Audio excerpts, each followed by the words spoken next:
Nesse vídeo eu vou avaliar dois projetos de automação que usaram tecnologias e meios diferentes para fazer a mesma coisa, que é automatizar a varredura de sites, pegar informações sobre o clima e depois enviar automaticamente um e-mail agendado todo dia de manhã. E a minha intenção com esse vídeo é que você veja exatamente onde eles estão acertando, onde eles estão errando e precisam melhorar para que você consiga entregar softwares profissionais sem ter problemas desse código chegar em produção. Lembrando que esses projetos fazem parte do desafio semanal chamado Destrava Dev, que eu passo para os meus alunos toda semana. E eu vou te mostrar aqui como que você também pode participar de forma gratuita e ainda receber 2 cursos meus de forma gratuita. É só assistir esse vídeo que eu já vou te mostrar como que você pode fazer parte deles também. Então vamos aqui para a primeira avaliação. Vamos começar aqui entendendo qual foi o desafio que eu passei para os meus alunos na última semana. O Destrava Dev número 1 foi o quê? Um web scraper para previsão do tempo. O foco do projeto é automação, o nível do projeto eu considero intermediário. O que você irá desenvolver? Crie um web scraper que roda 100% no terminal em Python, que acesse um site de previsão de tempo. Isso fica a critério dos alunos para que não tenham vários projetos iguais, então cada um pode escolher o seu projeto, né? Na verdade, o seu site de previsão de tempo. Colete os dados meteorológicos, eu passei ali os detalhes de quantos dias eu quero, né, na descrição completa do projeto, isso aqui é só o início dele, e envie um e-mail diário com as informações coletadas e não precisa de interface gráfica. Isso ficou opcional, eu não pedi interface gráfica nesse caso, certo? Então esse é o desafio e eu deixei livre para que os alunos criassem de acordo com a sua habilidade, com a sua vontade e até que eles explorassem outras oportunidades. Então vamos começar aqui com a primeira pessoa que eu escolhi para avaliar hoje, que é o seguinte. O primeiro projeto que eu vou avaliar é da Patrícia Jorge, tá? Vamos ver aqui o projeto dela, começando inicialmente pelo código, certo? Só que eu não vou olhar o código ainda. Eu vou só entrar no código aqui agora para poder definir algumas informações como login e senha de e-mail, porque eu tenho que deixar isso correto para que o projeto funcione.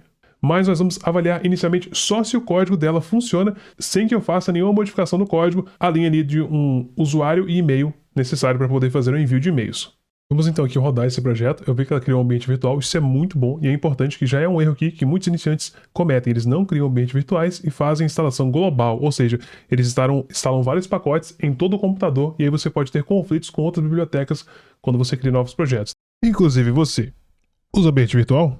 Eu tenho aqui embaixo ambiente ou sem ambiente. Então ela criou um ambiente virtual, é bem legal, e deixou também o requirements.txt, que é uma forma de você instalar, né, os requisitos do projeto com base no que foi listado aqui. Então eu vou fazer isso agora, eu vou criar aqui o meu próprio ambiente virtual, tá, para poder verificar se isso aqui está funcionando corretamente.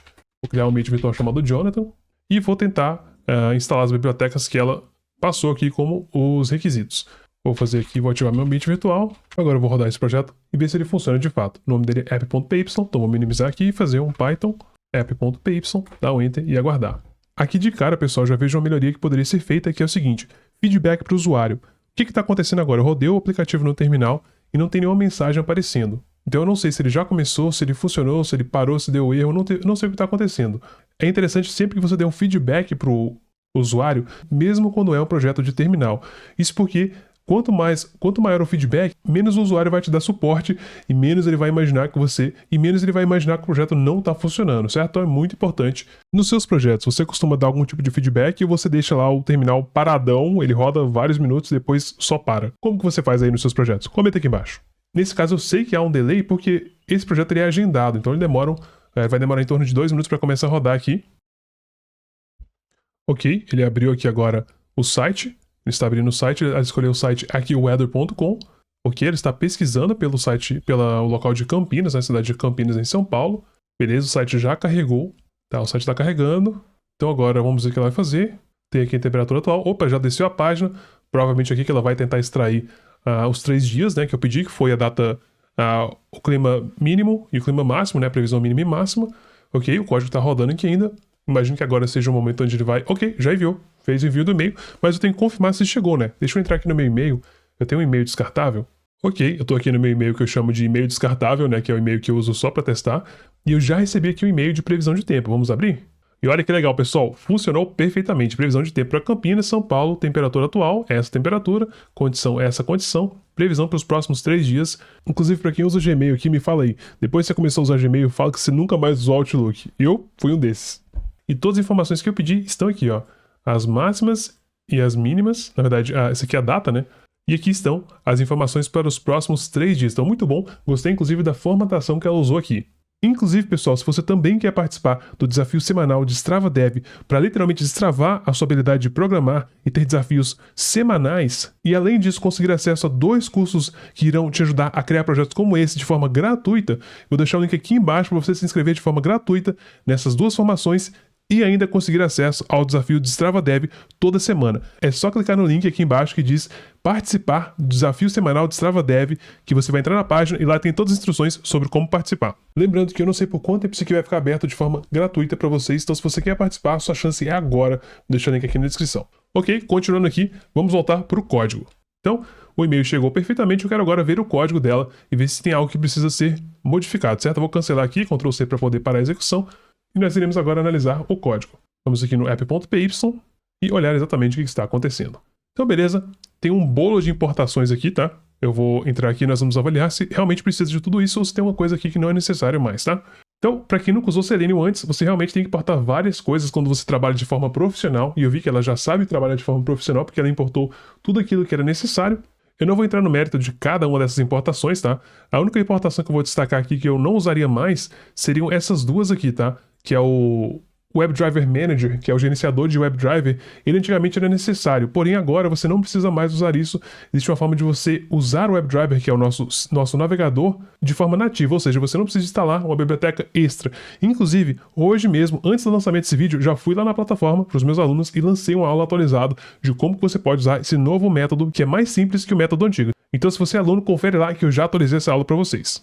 Então, basicamente aqui também tudo isso aqui é Selenium, né? Aqui são as importações necessárias para trabalhar aqui. O Sleep, o SMTP para enviar e-mails, email message também para enviar e-mails, o load.env para trabalhar com variáveis de ambiente, OS para trabalhar com arquivos, schedule para agendar e o datetime para trabalhar com datas. No entanto, o schedule não estava na lista de requisitos dela, tá? Porque eu vi aqui, ó, não estava. Na verdade está assim, ok. Erro meu. Deixa eu confirmar se foi instalado corretamente. Pip list. Foi sim. É só um problema do Visual Studio não detectar, mas ele foi instalado corretamente sim. Beleza. Então, deixa eu ver aqui a primeira coisa, né? Sem olhar o código por dentro, eu quero olhar aqui a parte por cima, ver por alto como que está esse código e ver se está tudo certo. Se você olhar aqui uma visão de 10 mil metros, né? Olhar por cima, qual que é a primeira coisa que eu verifico? Ela organizou esse código de uma forma limpa? O que eu considero organizar de uma forma limpa? Tem várias formas, depende do tamanho do projeto. Para esse tamanho de projeto, criar funções já é mais do que suficiente. O que eu não queria ver aqui é um código todo solto fora de funções. Isso eu nunca quero ver num código, tá? É sempre bom que você coloque em funções para que você possa reutilizar, para que você possa ter tudo em um bloco só, e até mesmo para dar manutenção. Caso outros desenvolvedores tenham que fazer a manutenção, é importante que eles consigam claramente entender, só batendo o olho e lendo ali o nome da função, eles entendem que, isso aqui inicia o driver. Beleza, isso aqui obtém a previsão. Beleza, isso aqui formata a previsão. Ok, isso aqui envia o e-mail. Tá muito simples de entender. Só executar script que talvez eu colocaria um nome mais intuitivo aqui, tá? Iniciar automação, alguma coisa do tipo. Você costuma usar funções? Comenta aqui embaixo. E outra coisa, quando você cria funções, você sabe dar nome para essas funções ou você inventa o nome na hora? Você joga qualquer coisa lá. Mas fora isso, gostei bastante da nomeação, né? Da forma que ela nomeou essas funções. Então vamos aqui na primeira função, que é iniciar driver. Então ela faz aqui algumas configurações que eu recomendo, certo? Dentro da minha formação, para que você tenha um driver, ou seja, um navegador que inicie personalizado exatamente como você precisa. Ela definiu aqui o idioma português, o tamanho da janela e iniciou no modo incógnito, que é basicamente o modo onde você não lembra histórico, certo? Faz algumas configurações necessárias aqui, né?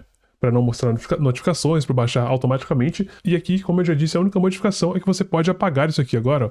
Não é necessário, tá? Ele faz a instalação automaticamente do WebDriver, então você poderia remover essas 2 linhas e, né, deixar só isso aqui, já é o suficiente para você rodar o WebDriver hoje.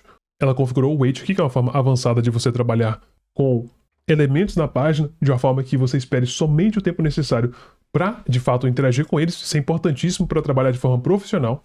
Inclusive, alguns códigos que eu avaliei aqui não tinham isso, então se você não colocou, é importante que você sempre use. Eu sei que dá mais trabalho, mas se você quer um código que não vai quebrar na mão do cliente, você precisa fazer da forma correta, mesmo que isso leve mais tempo, certo? Então tudo certo aqui. Obter previsão. Aqui que tá a mágica da coisa, né? Que ela entra na página e cada aluno fez isso aqui de uma forma diferente, tá?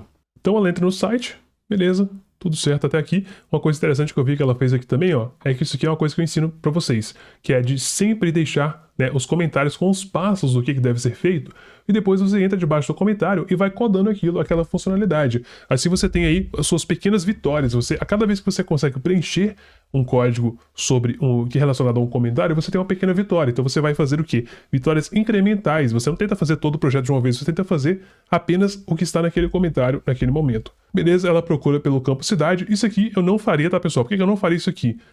Se você olhar o que ela fez, ela entrou nesse site aqui, né? Aqui o Weather, pesquisou por Campinas, encontrou Campinas, São Paulo, depois foi para o link daquela página. Só que você poderia pular um passo aqui, simplesmente pegando o link direto. Pega o link direto, vai lá no código, e ao invés de fazer todo esse processo, ó, tira esse processo e já vai direto para a página aqui, né? Então você faria isso aqui muito mais rápido, com menos código. E é o mesmo efeito, não vai perder nada, certo? A única diferença seria, poxa, eu quero deixar isso aqui personalizável para o usuário, eu quero que o usuário pesquise a página. Então você faria algo diferente, você pediria aqui a informação do usuário, por exemplo, digite sobre qual cidade gosta. Digite a cidade. Pronto. Cidade escolhida. E aí eu pegaria aqui, ó, e colocaria aqui, né, a cidade que o próprio usuário digitou. Então assim eu tenho como colocar interação, dinamicidade. Eu consigo deixar o meu programa dinâmico, certo? Mas aqui a lógica dela não está errada. Eu não pedi que você solicitasse a informação do usuário, só estou informando que você poderia fazer dessa forma também. Então beleza, ela fez aqui, né, a interação.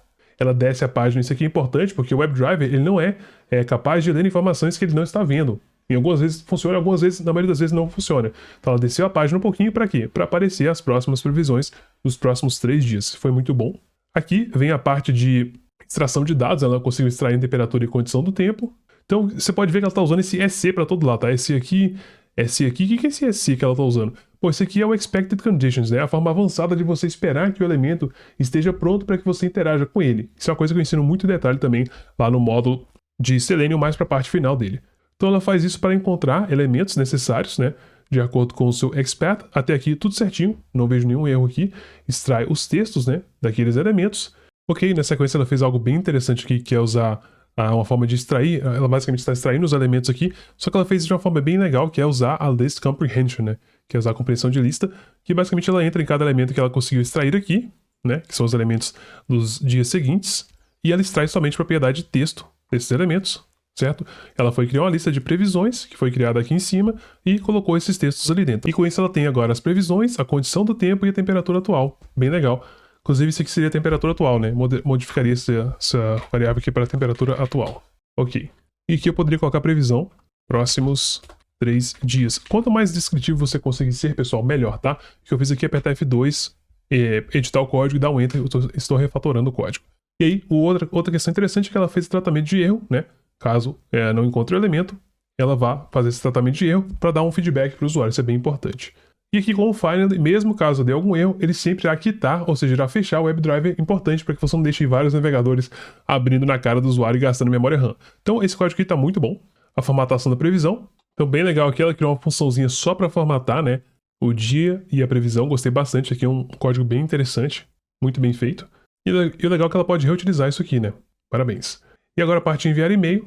Aqui ela fez uma coisa, pessoal, que inclusive é uma coisa que eu ainda não havia ensinado no curso, e eu falei, poxa, por que eu não tenho isso aqui ainda, né? Que é como usar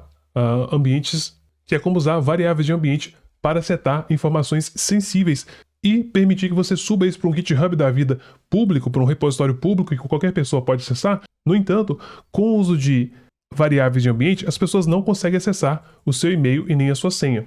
Isso porque essas variáveis de ambiente ficam aqui, ó, dentro de env. Se eu for aqui em Environment Variables, eu vou ter que borrar aqui, né, a informação, mas se eu der um zoom aqui para vocês, as informações de email address e email password estão sendo extraídos diretamente do meu computador. E assim, ninguém consegue acessar, só eu tenho acesso a essa informação. E por esse motivo eu tenho aqui o meu e-mail e a minha senha sendo extraídos diretamente dos meus Environment Variables ou variáveis de ambiente. Se você é aluno, eu já lancei uma aula literalmente hoje sobre isso também para você aprender exatamente como fazer isso e já liberei o link para vocês. Então muito bom ter usado isso aqui e o legal é que ela também entendeu o conceito de constantes, né, que são informações que não mudam e por isso você tem aqui o nome da variável em letras maiúsculas, que é um padrão, né, uma boa prática, na verdade não é um padrão, é uma boa prática, é algo que é bastante usado na comunidade. O que ela faz uma validação aqui necessária para ver se há a senha e e-mail. ela começa a montar o e-mail, e aqui o legal é que ela fez toda uma personalização, né, de um código HTML. Não vou entrar no mérito disso aqui, porque não é o objetivo desse vídeo, mas ela fez a personalização e preencheu aqui somente com as informações que foram extraídas da varredura do site. Então, muito interessante a forma que ela fez isso aqui. Vocês já viram o e-mail, ficou bem formatado. E aqui, na sequência, ela faz a formatação. Essa formatação é, vamos dizer assim, um método um pouco mais antigo de fazer, né? Eu, pessoalmente, prefiro fazer o que é chamado de f-string, que é quando você faz isso aqui, ó. F, seria isso aqui, né? Eu faria dessa forma, e assim eu só tenho que fazer o quê? Só altero ali dentro, né? Coloco a informação, por exemplo, cidade, e ele já puxaria a informação. Eu, pessoalmente, prefiro fazer assim, eu acho mais intuitivo. No entanto, isso não tira o mérito, né? Da forma tradicional, que é de usar o ponto format. Também pode ser feito dessa forma. Eu, pessoalmente, não gosto muito de fazer assim, mas funciona da mesma forma, tá? Então, tá correto da mesma forma.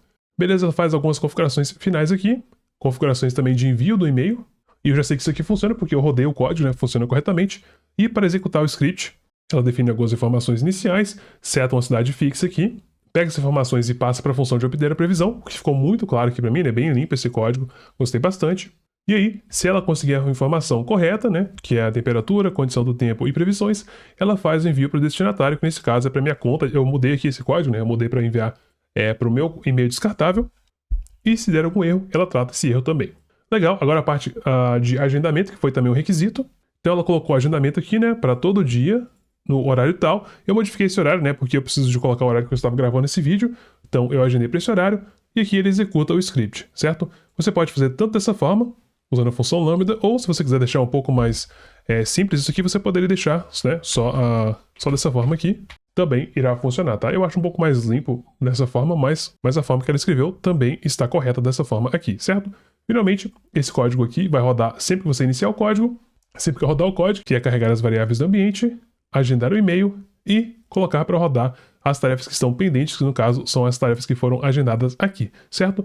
Então, para mim, esse código foi muito bem feito, com algumas pequenas modificações, porém eu gostei bastante da forma que foi feito. Então, parabéns aí para Patrícia. Inclusive, no projeto que ela fez, eu gostei também da forma que ela organizou o README, tá? O README é esse arquivo aqui dentro do GitHub, onde você explica exatamente como que funciona, né? O que é esse projeto, quais são as funcionalidades, quais são os requisitos, como configurar, né? Isso é interessante porque se um recrutador chegar aqui no GitHub dela, ele vai conseguir entender exatamente o que está acontecendo sem ter que ficar quebrando muita cabeça, certo? Então, parabéns aí para Patrícia. Antes de ir para o próximo projeto, comenta aqui embaixo qual foi o desses erros que você já cometeu ou que você ainda está cometendo hoje e que nem sabia que era um problema. E se você também quer participar do Strava Dev, como já disse, tem um link aqui na descrição onde você pode clicar para participar, receber 2 cursos meus gratuitamente e ainda participar do Strava Dev. Então clica no link que diz participar do desafio semanal do Strava Dev. Eu também quero um feedback de vocês que é o seguinte: quantos projetos vocês gostariam de ver aqui por vídeo? 1, 2 ou 3 projetos? Um projeto vai ficar em torno de 15 minutos, 2 vai ficar em torno de 25 e 3 vai ficar em torno de 35 minutos. Então comenta aqui embaixo quantos projetos você assistiria de verdade, tá? Quanto você realmente pararia aqui para sentar e assistir, comenta aqui embaixo que eu vou fazer exatamente essa quantidade que vocês comentarem aqui embaixo. Vamos agora para o projeto do Elias. Então a primeira coisa que eu vou fazer aqui é rodar o código para ver se isso funciona. Primeiro eu quero avaliar aqui a experiência do usuário e depois nós vamos para o código, certo? Eu só vou fazer uma pequena modificação, que é colocar o meu e-mail e senha, para que eu possa testar o envio de e-mail, que também é parte dessa automação, e depois já vou rodar aqui. Deixa eu fazer isso aqui agora. Ok, eu já fiz as configurações, né? Nesse caso eu tive que usar Eu já vou falar um pouco mais sobre isso, né? Mas ele usa uma forma específica de importar as configurações, que é necessário criar um arquivo .env, eu já falo mais sobre isso. Mas vamos então aqui, né, a instalar os requisitos desse projeto. Eu vou desativar meu ambiente virtual atual, vou criar um novo, chamar ele de... Deixa eu sair da frente aqui, né? Chamar ele de Jonathan 2. Ops, escrevi errado. Python m venv Jonathan 2. Vou criar aqui agora. Pronto, eu já criei aqui o ambiente. Vou ativar ele aqui. Jonathan 2. Script, activate, enter. Beleza. E agora eu vou fazer a instalação dos requisitos. Então eu faço aqui um pip install -r requirements. Dou um enter. Beleza, ele está fazendo a instalação. Já fez. Então agora eu vou rodar esse projeto. Python app.py e dou um enter. Uma coisa que eu já vi aqui no código, eu tive que dar uma olhada rapidinho, né? Eu vi que ele faz de uma forma diferente. Deixa eu até movimentar a janela para vocês conseguirem visualizar aqui, né? Vou zero aqui. Ele carrega primeiro o site de previsão de tempo. No meu caso não deu certo, tá? Ele não carregou o site corretamente. Não sei se foi porque o meu computador está em inglês. Possivelmente seja por isso, mas não funcionou. Bom, a gente vai ter que ir direto pro código então, porque eu não consegui rodar a automação. Vamos olhar aqui e ver o que aconteceu. Tá. as importações aqui, tudo certo. Eu vou direto para a parte do código que deu erro, depois eu volto no restante, certo? Então a primeira parte que é executada, deixa eu ver aqui o que acontece primeiro. Ele roda essa função collect weather forecast, certo? Então deixa eu ver essa função aqui, ela está aqui em cima, para ver o que está acontecendo, o que deu errado. Primeiro, eu achei legal que ele comentou o código, né? Parabéns, isso aqui é bem interessante. Raramente se faz isso hoje em dia, né? As pessoas só fazem as funções. E realmente, num projeto menor, até eu não faria muito comentário, né? A não ser que isso aqui fosse para produção, mas o interessante é que ele pensou já como uma pessoa profissional. Então isso é interessante, que você já colocou isso aqui, né? Deixa eu ver o que aconteceu aqui. Eu vou voltar nessa parte aqui depois, eu quero ver a parte que deu erro.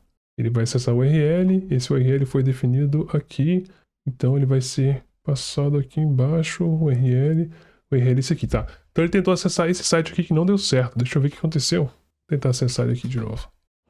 Quando eu fiz aqui deu certo. Apesar que ele tá mostrando esse negócio de cookies aqui, mas parece que quando você abre com o Google Chrome não deu certo. Deixa eu abrir com o Google Chrome aqui, pra ver o que vai acontecer. Também funcionou. Estranho. Deixa eu rodar essa automação mais uma vez, só para desencargo de consciência. Vamos rodar mais uma vez. Agora ele carregou o site corretamente. Bizarro. Tá, mas vamos ver se vai funcionar, porque ele tá mostrando ali notificação de cookies e tá mostrando notificação ali, né? Vamos ver se ele vai conseguir extrair de fato a informação. Deixa eu até abrir o VS Code pra ver se tá dando algum erro, alguma coisa do tipo. Deixa ele aberto aqui, pra ver se ele vai mostrar alguma coisa. Não funcionou. Bom, possivelmente o que deve ter acontecido aqui, né? É claro, eu vou ter que debugar isso aqui pra descobrir. E uma forma, pessoal, de você testar se o seu código funciona em qualquer outro computador é ou você criar uma máquina virtual, tá? Isso é até uma dica que eu quero deixar para vocês. Quando você vai passar o código para alguém, é sempre bom você tentar rodar aquela automação em um ambiente totalmente diferente do seu. Como que você faz isso, tá? Se você tem um Windows versão Pro, o que eu sempre faço é usar o Windows Sandbox, tá? O Sandbox é uma versão só da versão Pro ou da versão Education, tá? Aqui ele basicamente cria uma máquina virtual, né, onde você pode testar se tudo está funcionando corretamente. Só que, como já disse, a versão é uma funcionalidade paga, né? Você teria que ter uma licença aí. Apesar que você consegue comprar licenças de um preço relativamente barato, né? Nem todas as pessoas vão ter essa condição para comprar, mas eu sempre testo aqui no ambiente virtual, né? Nessa máquina virtual que o próprio Windows fornece. Outra opção gratuita, né? Seria você usar realmente máquinas virtuais, tipo o VirtualBox da vida. VirtualBox aqui, ó. Eu também uso bastante para fazer testes, né? Você poderia... Eu até deletei minhas máquinas virtuais ontem, que eu estava fazendo alguns testes, mas aqui com o VirtualBox você poderia criar máquinas virtuais para testar se o seu script funciona corretamente, certo? E a terceira opção gratuita, que não envolve nada disso, é você pegar o seu script e mandar para alguém, né? Manda para alguém, pede para eles instalarem no computador, para ela instalar no computador dela, dá as instruções, ou manda só executar e ver se vai rodar, né? Se rodar, então funciona. Porque, pessoal, gastei alguns minutos aqui e encontrei o problema, né? Encontrei o erro, na verdade, que é o seguinte. Na verdade, eu resolvi com apenas 2 linhas de código, né? O que estava acontecendo aqui? Deixa eu sair da frente para vocês verem o que eu estou falando aqui. Basicamente, o que aconteceu é que quando ele abre o site, né? No caso, esse site aqui, o que acontece? Ele automaticamente dá esse pop-up aqui, ó. Ele dá esse pop-up de cookies, né? Que você tem que aceitar. Se você não aceitar, ele não sai da frente para que você consiga acessar o site. Então, se eu clicar nele aqui agora, ó, pronto, o site fica visível e eu consigo acessar os elementos desse site. Então, tudo que eu fiz é o quê? Eu fui aqui, né, na parte onde ele acessa o site e, deixa eu dar um zoom aqui para vocês, eu basicamente fiz o quê? Eu, inclusive, deixei um comentário em inglês, né, para seguir a lógica dele aqui, que está deixando comentários em inglês, clicando no botão de aceitar cookies para sumir ele. Então, eu procurei o elemento, guardei numa variável e depois cliquei. Simples assim.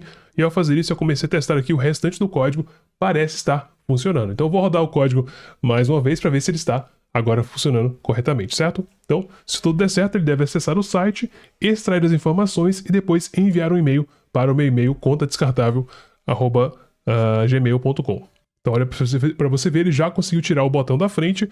Vamos ver se ele consegue de fato, né, extrair as informações. Deixa eu minimizar o site para ficar dentro da janela aqui que vocês estão vendo. Vamos aguardar. Inclusive, vou deixar o VS Code aberto. Opa! Deu um errinho aqui, pessoal. Mais um errinho, vamos ver aqui. Eu vou debugar o código aqui para ver o que está acontecendo. Ok, então após fazer alguns testes aqui, eu percebi que o que está acontecendo é que esse expert que ele tinha me providenciado aqui não funcionou. Então eu fiz vários testes aqui, né, até encontrar um expert que funcione.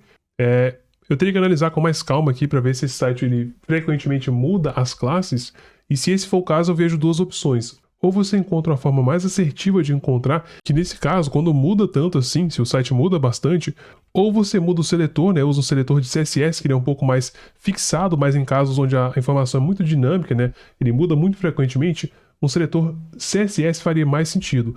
E se houver a opção de mudar de site, usar um site que muda menos, melhor ainda. Sempre é bom você trabalhar com sites que não mudam tão frequentemente, porque, como você viu, ele passou o código e talvez funcionava ali ontem, né? Funcionava 2 dias atrás, e aí para de funcionar porque muda totalmente, né? Quando você acessa em outro dia, ou talvez ele faça algum tipo de identificação de navegador ou de localização e mude o HTML, né? Mude a classe nesse caso, que é onde estava dando problema. Mas basicamente o que eu fiz foi inspecionar aqui, né? Verificar o expert, e eu vi que aqui nesse caso, né, o que faria sentido é usar essa classe, opa, tô bloqueando, é usar essa classe aqui. Então, basicamente, eu copiei a classe, né, montei o expert, que foi A, com a classe, essa classe aqui, e ele já encontrou, né, já encontrou aqui a classe que eu precisava, e foi exatamente ela que eu coloquei aqui dentro, certo? Foi exatamente essa mesma classe. Então, eu teria que fazer esse mesmo processo para os outros, né, eu não vou fazer isso aqui agora, que vai levar muito tempo. Mas eu quero ressaltar que tem coisas que ele fez aqui que eu achei bem interessante, tá, pessoal? Para vocês aprenderem isso também. A primeira, claro, foi dividir tudo em classes. Eu, na verdade, dividi tudo em funções. Isso é sempre interessante. Assim como a nossa aluna anterior fez, isso é muito interessante, né? Para que você faça isso. Outra questão foi usar o decouple, que é um módulo que eu, inclusive, nem utilizei até hoje, né? Não cheguei a utilizar até hoje, mas que basicamente permite você delegar as informações sensíveis para um arquivo que você não sobe para o controle de versão. Então, esse arquivo .env que eu criei aqui, ó, se eu entrar aqui agora, basicamente o que eu fiz é o quê? Inserir as informações dentro de constantes, que são basicamente variáveis, colocar as informações aqui, né? E aí, essas informações são utilizadas onde? Essas informações são utilizadas logo aqui na inicialização, onde ele busca esse arquivo .env, extrai as informações e aí ele pode usar aqui posteriormente as informações, sem ter que se preocupar com quando ele subir esse arquivo para o GitHub, por exemplo, ninguém vai ter acesso a essa informação, porque ele pode excluir aqui, ó, no git ignore, você pode ver que ele vai ter incluído aqui, ó, o .env. Então, .env tá aqui, ó, quer dizer que ele não irá subir isso aqui para o controle de versão. E aí, esse arquivo com as informações sensíveis fica só no seu computador, e assim você garante a segurança das suas informações sensíveis. Se você partir do pressuposto que esse name igual a main é a primeira parte que será executada, aqui é onde você deve começar a análise. Uma modificação que eu faria nesse código aqui, tá, pessoal, é de sempre já definir as informações necessárias para que o Chrome não dê problema para suas automações, que é desabilitar notificações, setar download automático se você estiver usando downloads e definir uma resolução padrão, porque se você olhar aqui no site, olha aqui, vamos dar uma olhada no código, vou abrir aqui para vocês, vou deixar ele junto com o site, vou docar ele aqui, ó, colocar ele junto com o site. Ups, quero do lado direito. Pode ser aqui embaixo mesmo, não tem problema não. Se você olhar aqui, eu vou dar um botão direito, Inspect. Se eu maximizar esse site, vou aumentar aqui também, quero que vocês prestem atenção nesse código aqui. Eu vou maximizar, e olha que a classe vai mudar, tá? Quando eu maximizo não acontece nada, porém se eu diminuir, ó, ele já mudou, certo? Isso porque agora ele tá no modo ele tá no modo tablet. Se eu reduzir um pouco mais, ele vai mudar de novo. Por que ele vai mudar de novo? Porque agora ele está no modo mobile. Então, botão direito inspecionar, ele já mudou aqui, né? Ele já mudou aqui a classe. Se eu tentar olhar aqui, ó, copiar essa classe e copiar ela por cima do código anterior, que está aqui, ó, você vê que é outro código. Ou seja, sua aplicação vai quebrar se você não definir a resolução padrão, que é inclusive o que a outra aluna fez aqui. A Patrícia fez exatamente isso, que é o que eu passo ali para vocês, né? De definir um tamanho padrão. Isso evita que você tenha erros como esse. Então, muito importante você sempre definir um comportamento padrão, que é o idioma padrão, tamanho padrão e modo incógnito, caso você queira que ele sempre tenha o mesmo resultado. Se você precisa de login, informações assim, talvez você não use o modo incógnito. Porém, é sempre importante que você tenha configurações padrões para evitar, na verdade, para garantir que o seu código vai funcionar da mesma forma, independente de onde ele está sendo executado, como no meu caso aqui, que eu tenho um monitor um pouco maior. Fora isso, eu gostei bastante, inclusive ele usou aqui um agendamento diferente. O agendamento dele, vamos ver como que ele fez esse agendamento. Infelizmente não consegui testar aqui, porém ele faz o quê? Deixa eu ver, ele cria o arquivo batch, que irá executar o código Python, beleza. Depois na sequência, deixa eu ver o que acontece aqui. Vai verificar se há tarefas agendadas, ok. Vai verificar setar a tarefa para cada 5 minutos, ok. Eu não vou conseguir entrar no detalhe de cada informação aqui, pessoal, senão a gente ficaria com um vídeo gigantesco, né? Provavelmente já está bem grande, já deve estar com mais de 30 minutos. Define uma tarefa diária, aqui ele coloca um horário padrão, cria um processo, cria o arquivo batch e vai para a próxima função, que é essa aqui, checar. E ele só checa se as tarefas estão realmente agendadas, beleza.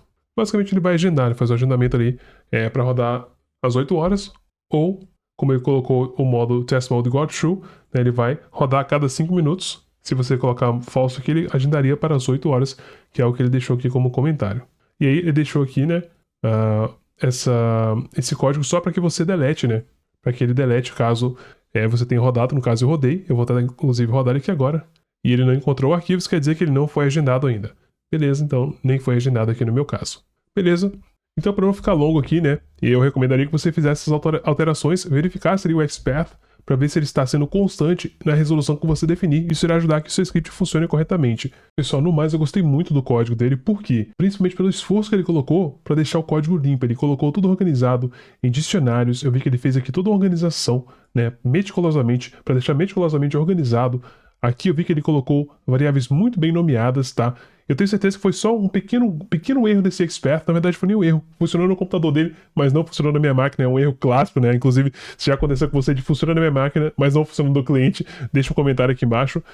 Eu vi que ele se organizou bastante para usar as melhores práticas do Selenium. Ele usou aqui, inclusive, mais uma vez, dicionários para organizar melhor o seu projeto, tá? Tudo foi muito bem pensado. Foi só essa questão de funciona no meu computador, mas não funciona no computador do meu colega. Isso é bem comum, tá? Isso não tira o mérito da qualidade do código que ele teve aqui. Então, parabéns também pelo seu projeto. Outra questão, eu vi que ele usou inglês aqui, né? Que é uma coisa que eu, pessoalmente, quando eu tô fazendo projetos pra mim, que não são didáticos, eu não vou tentar ensinar pra ninguém, eu sempre faço inglês também, porque eu prefiro praticar aquele idioma que eu sei que é mais lucrativo, né? Que o inglês pode te ajudar a conquistar uma vaga ganhando em dólar. Então, faz muito mais sentido na minha cabeça você usar inglês sempre que possível. E o GitHub dele também, pra mim, foi muito exemplar, né? Ele deixou tudo bem organizado, o título do projeto, o que é o projeto, as funcionalidades, quais são os requisitos, como usar.